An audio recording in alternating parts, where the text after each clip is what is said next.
बहुत सारी समस्याएं, बहुत सारी बाधाएं आपके बीच में आएंगी और वो बाधाएं ऐसी होंगी जहां हर बाधा पे आपको ऐसा लगेगा कि शायद मुझे अपने लक्ष्य को छोड़ देना चाहिए, मुझे अब आगे नहीं बढ़ना चाहिए, क्योंकि आसपास के जितने लोग हैं सब आपको पीछे करने के लिए करेंगे। सर्वप्रथम मां सरस्वती के चरणों में वंदन। उपस्थित अतिथिगण, उपस्थित शिक्षकगण, यहाँ पर जितने भी लोग उपस्थित हैं सभी लोगों का पहले तो बहुत बहुत स्वागत है कि ऐसे समय पर भी सभी लोगों ने अपने दायित्वों का निर्वहन करते हुए यहाँ पर अपनी उपस्थिति दर्ज की। मंच पर जितने भी लोग बैठे हुए हैं, हम बात करें नितेश भारद्वाज जी की,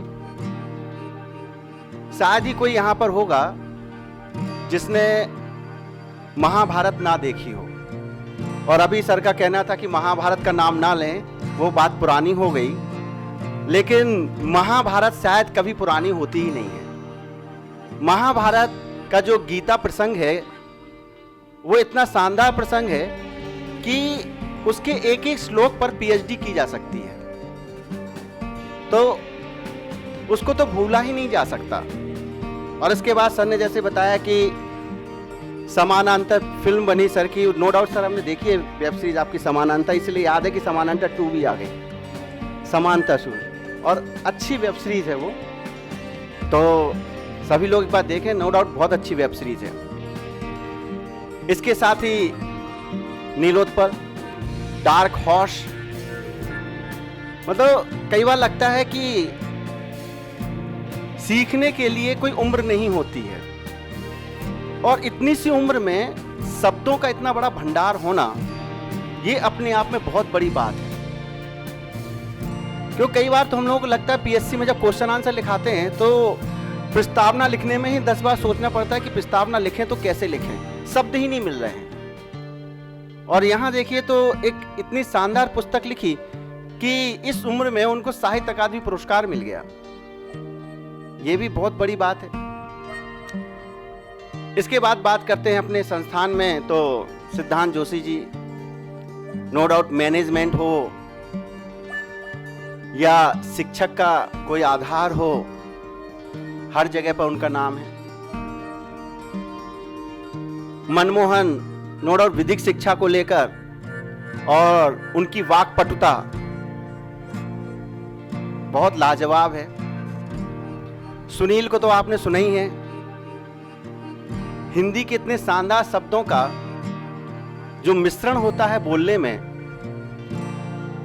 उसका तो कोई तोड़ ही नहीं किया जा सकता। कहा जा सकता है शानदार हिंदी के शब्दों का प्रयोग करना है तो नो डाउट सुनील के संचालन को सुनना चाहिए।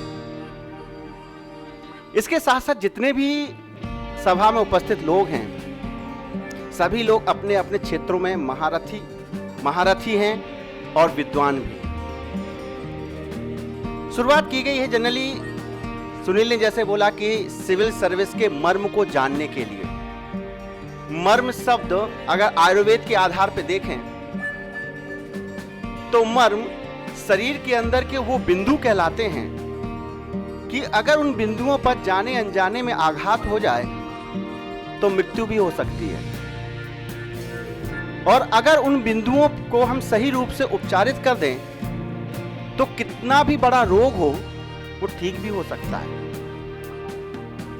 तो बात यही है कि पीएससी का मर्म आखिर क्या है। तो यहां पर सिविल सर्विस की जो तैयारी है, उस सिविल सर्विस की तैयारी के लिए सबसे महत्वपूर्ण चीज यही होती है कि एक सही मार्गदर्शन मिलना चाहिए।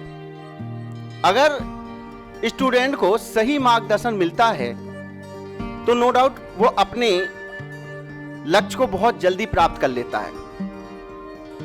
तो सर्वप्रथम तो आवश्यकता यही होती है कि व्यक्ति को सही मार्गदर्शन प्राप्त हो। और नो डाउट कौटिल्य एकेडमी एक ऐसा संस्थान है जहां एक व्यक्ति नहीं, कई टीचर्स हैं जो उनको उनके मार्गदर्शन देने के लिए तैयार बैठे हुए हैं। व्यक्ति को अगर सही मार्गदर्शन मिल जाए तो सही मार्गदर्शन मिलने के बाद यहां पर सही नोट्स कैसे बनना चाहिए।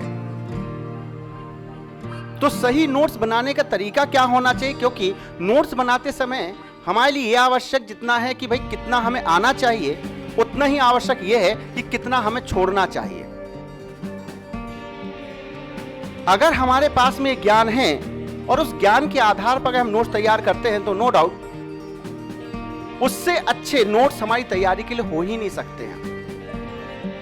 और तीसरा स्टेप ये बनता है कि अगर हमारे नोट्स भी तैयार हैं, हमारे पास जानकारी भी है, तो तीसरा स्टेप ये बनता है कि कंपटीशन के दौर में हम कहां पर स्टैंड करते हैं। तो हम कहां पर स्टैंड करते हैं, इसके लिए कौटिल्य एकेडमी के द्वारा टेस्ट पेपर का आयोजन करवाया जाता है। टेस्ट पेपर होना बहुत आवश्यक है, क्योंकि अगर आपको आता है तो आने के बाद क्या आप वाकई उसको पेपर पे उतार सकते हैं कि नहीं उतार सकते, ये बहुत महत्वपूर्ण है। आपके पास बहुत सारा नॉलेज है, लेकिन अगर आप टाइम पे पेपर पे नहीं उतार पा रहे हैं तो ऐसी स्थिति में आपका नॉलेज किसी काम का नहीं है।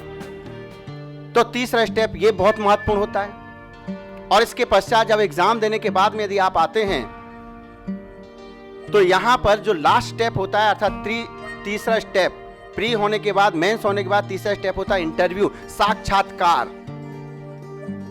जो साक्षात्कार होता है, तो साक्षात्कार में यहां आवश्यक होता है कि आप किसी भी चीज के बारे में क्या सोचते हैं। यहां आवश्यक यह नहीं होता है कि आपको कितना ज्ञान है, आवश्यक यह होता है कि आपको अगर ज्ञान है तो उस ज्ञान को आप किस रूप में पेश कर पाते हैं। और वैसे ही जनरली होते भी है ना, कहा भी जाता है कि व्यक्ति को अगर बनना चाहिए ना हाथी के समान।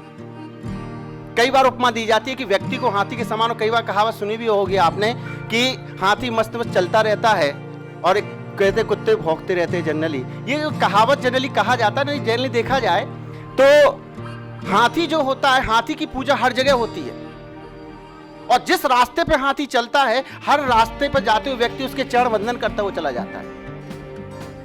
तो ऐसे जनरली एक सुन रहे थे हम किसी को, बहुत अच्छा एग्जाम्पल भी लगा कि व्यक्ति को वाकई हाथी के जैसा बनना चाहिए।